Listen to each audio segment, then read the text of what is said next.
Hello વિદ્યાર્થી મિત્રો, કેમ છો બધા? વિદ્યાર્થી મિત્રો, આજે આપણે ધોરણ 10 વિષય ગણિત પ્રકરણ આંકડાશાસ્ત્રમાં આપણે સ્વાધ્યાય 13.1 ની અંદર દાખલા નંબર 3 પહોંચ્યા હતા. એની રકમ તમે જુઓ તો કંઈક આવા પ્રકારની છે અને એક શબ્દ પણ છે મધ્યક, જે આપેલો છે આપણને. મધ્યક આપણે અત્યાર સુધી મેળવતા હતા, પણ આ દાખલામાં મધ્યકની કિંમત આપેલી છે. તો આપણે પ્રશ્ન એવો પૂછ્યો છે, ખૂટતી આવૃત્તિ શોધો. રકમમાં તમે જોવો તો અહીંયા f દેખાય છે, જેને આપણે કહીએ છીએ ખૂટતી આવૃત્તિ. આપણે ઈ શોધવાની છે.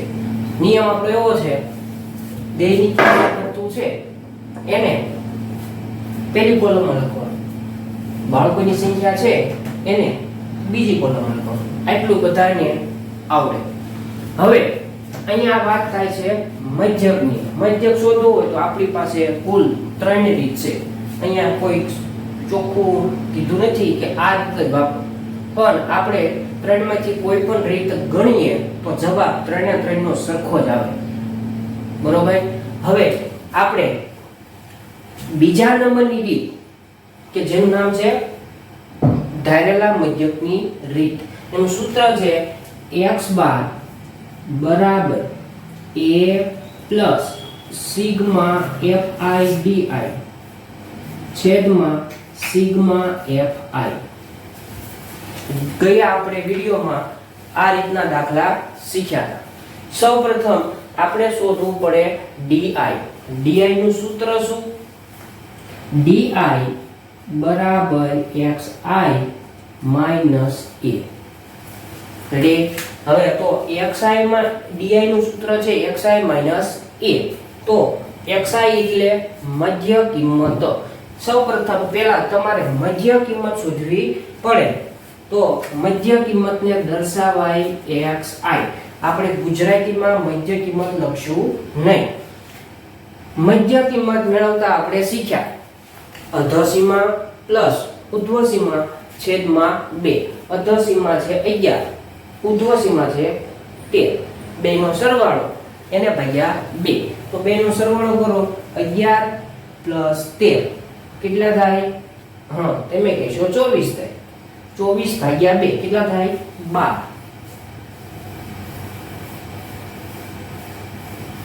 તેવી જ રીતે 13 પ્લસ 15 28 એને ભાગ્યા 2. 28 ભાગ્યા 2 એટલે 14. આપણે ગઈકાલે શોર્ટકટ શીખ્યા હતા. 12 માં કેટલા ઉમેરું તો 14 થાય? તો તમે કહેશો 2. કેમ? કારણ કે વર્ગ લંબાઈ કેટલી? 2.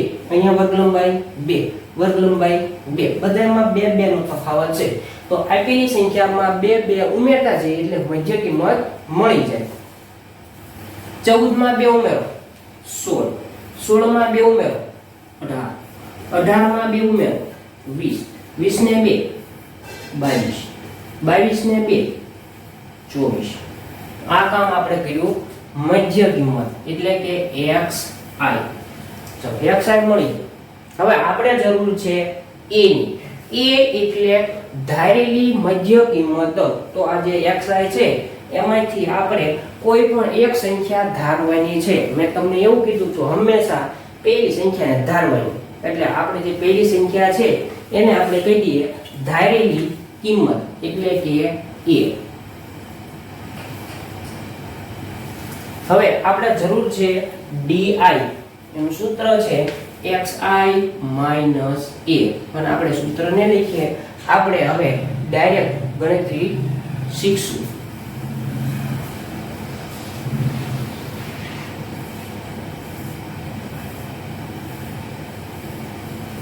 di એટલે કે xi minus a.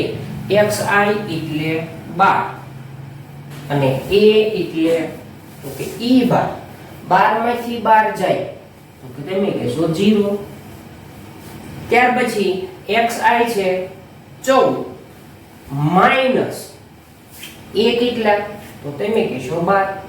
14 minus 12, 14 minus 12. 14 માંથી 12 જાય 2. ત્યાર પછી xi ની કિંમત 16, a ની કિંમત 12. 16 માંથી 12 બાદ કરો, 16 માઈનસ 12. 16 માંથી 12 જાય તો 4. અહીંયા જુઓ તો બધામાં 2 2 નો વધારો થાય છે, તો આપણે બાદબાકી નહીં કરવાની, ડાયરેક્ટ 2 2 નો વધારો કરી દેવાનો. 4 ને 2 6, 6 ને 2 8, 8 ને 2 10, 10 ને 2 12. ચલો આ કામ કર્યું આપણે di નું. હવે આપણે જરૂર છે શેની? તો કે તમે કહેશો સિગ્મા fi di. તો fi છે અહીં, di છે આ ઈ પણ છે, બેનો સંબંધ કેવો? ગુણાકાર. તો આપણે હવે ઈ કોલમ મેળવીએ fi di.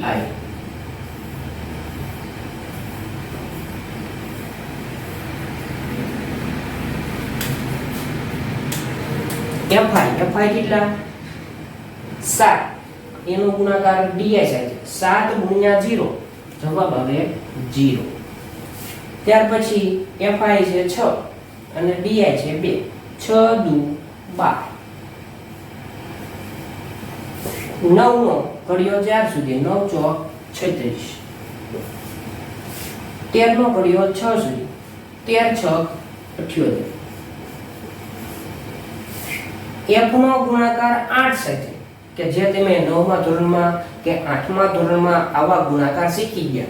f નો ગુણાકાર 8 સાથે એટલે જવાબ આવે 8f. 5 નો ગુણાકાર 10 સાથે, 10 પંચા 50. 4 નો ગુણાકાર 12 સાથે, 12 ચોક 48. ચલો આ આપણે કામ કર્યું fi di, કે જે આપણે જરૂર અત્યારે નથી. આપણે શેની જરૂર છે?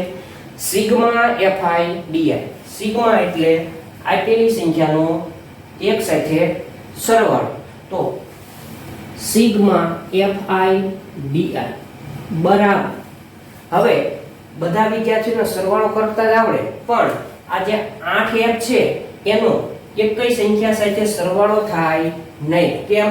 કારણ કે આ ચલ વાળું છે અને જે બીજી સંખ્યા છે એને અચલ કહેવાય. તો ચલ અને અચલ નો સરવાળો થાય નહીં. ચલ નો સરવાળો થાય, અચલ નો સરવાળો થાય. તો અચલ નો સરવાળો 2 ને 6 8, 8 ને 8 16, આની સાથે સરવાળો ન થાય. 16 ને 8 24, 24 નો 4 વધી આવી 2, 2 ને 1 3, 3 ને 3 6, 6 ને 7 13, આની સાથે સરવાળો ન થાય. 13, 13 ને 5 18, 18 ને 4 22, એટલે કે 224. હજી કઈક બાકી રહી? આપણે શું કરી રહ્યા છીએ? બધાયનો સરવાળો. એમાં એક પદ બાકી છે. કોણ? 8f. એનો સરવાળો થતો નથી, તો આપણે એમ નામ રાખીએ +8f. ચલો આ કોણ? આ જે કિંમત મળી એ સિગ્મા fi di ની જવાબ મળ્યો. હવે આપણે જરૂર છે સિગ્મા fi, ઈ પણ આપણી પાસે છે. fi છે? હા. આપણે કરવો છે સિગ્મા એટલે બધાયનો સરવાળો. તો આપેલી બધી સંખ્યાનો સરવાળો, પણ એમાં પણ ધ્યાનથી જુઓ તો f છે એનો કોઈ સરવાળો થાય નહીં, બાકીનાનો સરવાળો થાય. આપણે મેળવી છે સિગ્મા fi.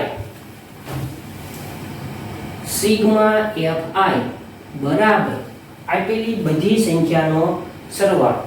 6 ને 7 13, 13 ને 9 22, 22 ને 13 35, એની સાથે સરવાળો થાય નહીં.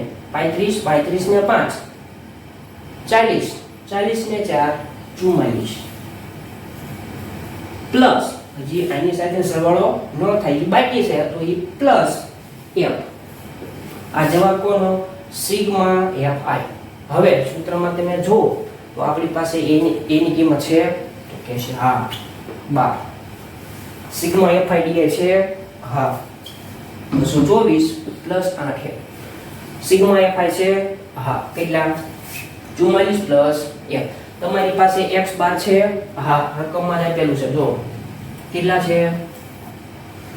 18. એટલે આ મધ્યક એટલે કે તમારો જવાબ 18 છે. તો તમને જે શોધવાનું કીધું છે f ઈ મળી જાય.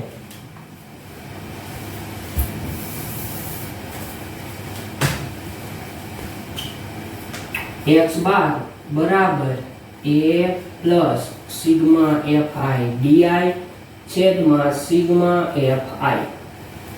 હવે મધ્યકની કિંમત તમારી પાસે છે કેટલી 18 બરાબર a ની કિંમત આપણી પાસે છે કેટલી 12 પ્લસ સિગ્મા fi di છે તમારી પાસે હા આવી 224 પ્લસ 8f એના છેદમાં સિગ્મા fi ની પણ કિંમત છે 44 પ્લસ f.